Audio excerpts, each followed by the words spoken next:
Thank you. My name is Jim Pesner. I'm from Makomota and also chair audit committee in the Northern Cape. My question, GD, is the reporting framework in South Africa. If you compare the private sector and the public sector, the private sector seems to be getting it right, and the public sector seems to be lagging in terms of reporting. With all this legislation that we have formulated for public sector compliance, what is your role and how you ensure that when it comes to reporting in South Africa, especially public sector, we achieve fair presentation and we try to reduce what we read on the newspapers, on the reporting of the public sector financial, mainly financial statement, and also the concern, which is very topical today, regarding the administration, especially management of state assets. For example, there was a concern that irregular expenditure, fruitless expenditure, wasteful expenditure is increasing. With all the legislation that we have formulated, how, as a national treasurer, make sure that the public sector basically try to reduce and make sure that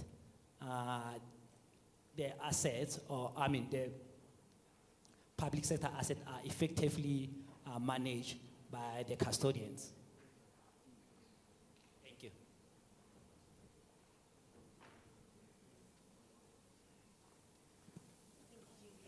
Okay.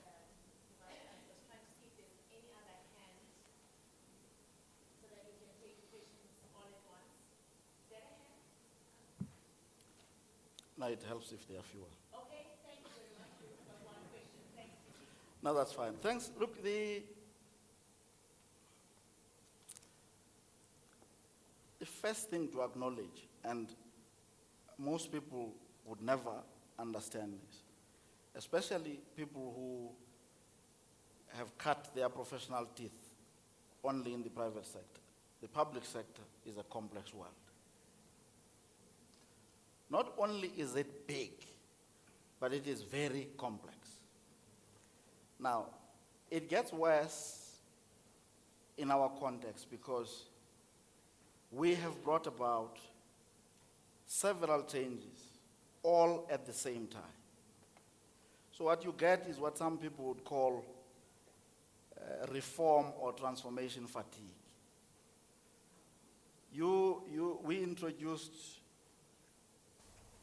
a constitution that creates 3 spheres of government, and you mustn't worry that I'm going to answer like a politician and say all the things that have got nothing to do with your question, and leave your question unanswered. But the context is very important. We created 3 spheres. We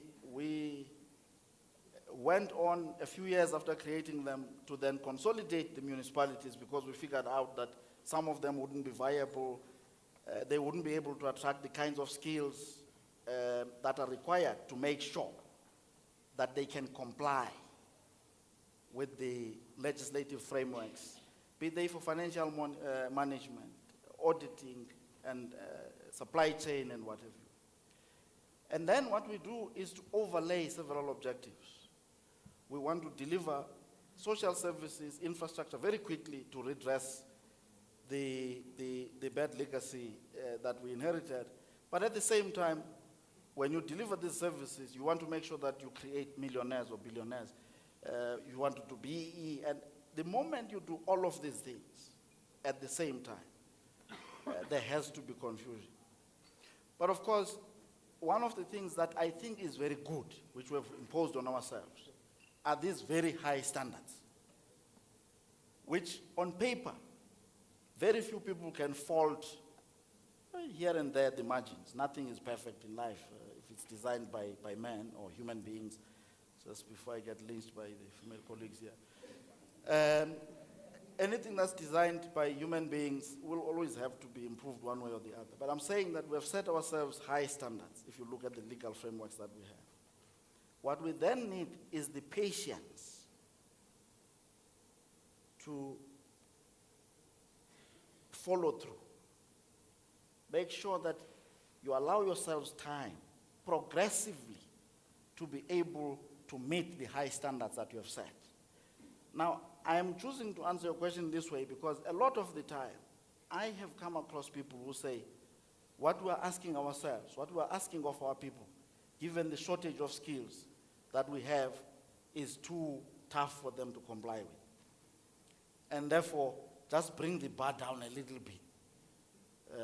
You know, you don't want to have good audits because they amount to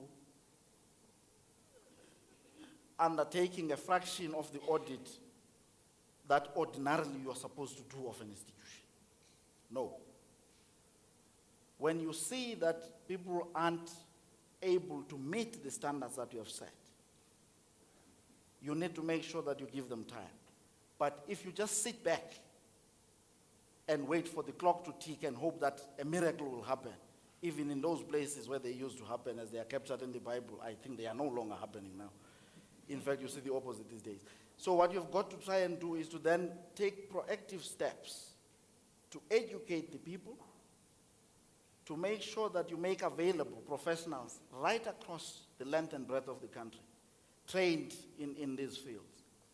Now, for our part, as the Treasury, we have done a number of things, but two of them stand out. And I'm very proud to be associated with an institution that has achieved these things, even if I've only had something to do with one of them, partially so. And the other one has happened under my predecessor, but I've continued to encourage it to happen. We run a program that we call TOPS, which trains chartered accountants in the public service, something that I suspect no one had ever dreamt of. And I think that when the Accountant General, whom I understand may have been here in the morning, if he honored or he asked Zanele to represent us, ably so.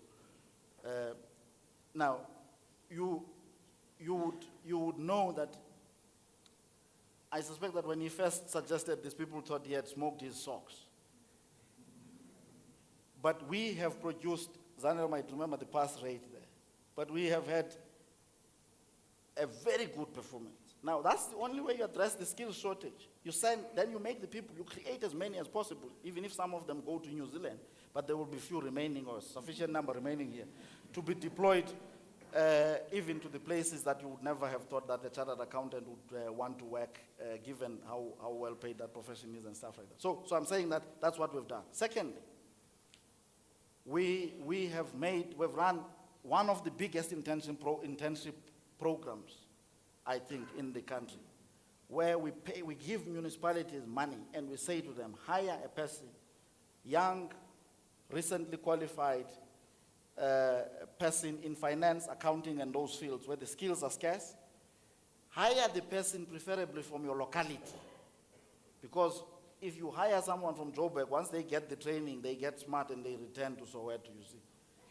So get someone from your locality. Of course, some of them will migrate. But what you mustn't do is to get tired of it. Say, this thing is not working, give up. Train as much as possible. After some time, the market will respond. And they will end up in the places where you need them. Now, we do these things, and a system of government requires that all of its parts must work. You can see now, if you had asked more questions, it would have taken the whole day. But in the accountability chain in government, and I mean, is the media here? Okay. That I should watch what I say. But in the accountability, no, I'm going to say it still, but maybe differently. In the accountability system of government, right? You have the legislative arm. It must supervise the executive. You have the executive. You have us, the accounting officers. We have got people under us, like Zanele and others, throughout. For the system to work, and then, of course, we're ably assisted by our internal audit units, on the one hand, and the audit committees.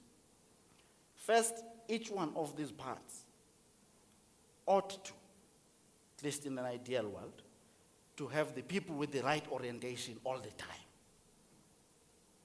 Right? people who understand what their role in that system is. Not people who are going to ask me, and I've come across several of them, who say, what are you doing about that place which is not building a school in that corner?